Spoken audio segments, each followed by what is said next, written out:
Gina, did I get answered? No, I just had a comment. Like a light bulb went off when you were talking about ego. Like for me, I came from working in a corporate situation, and acting was like such a challenge, and I had to overcome all these things, like learn how to not be so appropriate in my life and in my work. And I feel like I've accomplished that. Like I've let go in my life and my work and given up some control. But the ego has still kept me from, like, because I think success, I have to see tangible things, like when I worked in the corporate setting. Yeah. And like monetary success was so important to me. It's like now that I don't have a salary, I don't know when my next job's coming. It's been really hard for me to like be okay with that. Yeah. And that's all the ego. But like you were saying, people in your life that remind you, like I have a really good boyfriend and my mom who's really supportive. So it's like, instead of listening to them when they're like, we want to help you, we think you're a success, I'm going, but I'm not, because I don't have this, I don't have that. So it's like letting go of all that has been a challenge, but it's like what you said, I like thinking of it as it's a separate thing. It's the ego that's just... Yeah, and that's conditioned training. That's just, that was the road you took because you were taught that you had to go to college and you had to do this, and success equals being a banker and making X amount of money. Forget that the spirit, the artistic side of you needs to be fulfilled. And I'm not saying there's anything wrong with a banker. You can be the most creative artistic banker if that's your calling, and that's why I used that example at the beginning of class. I'm not an accountant. I don't have to do numbers. But if I did have a calling to do that, then the way I would be my own creative accountant. Do you get what I'm saying?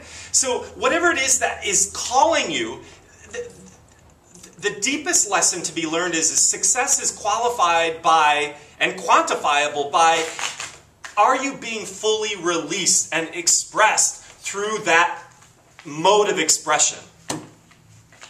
That's the key. And then ironically, I keep using that word, but ironically then all the other material things start to line up. Because it's coming from a pure place of pure self-expression. That I don't really have to worry about the corporate ladder if I'm just creating from a place that brings me joy. And for the first time in my life, I feel like I am authentic. And for the first time in my life, I feel free in expressing real feeling. Then the rest of it is just, it will unfold as it should unfold. The other beautiful thing about being an artist is that it doesn't have to follow some timeline that, again, the corporate structure is, or even the industry is telling you. You have to have this by this. Everybody can live their art from now until they're 100.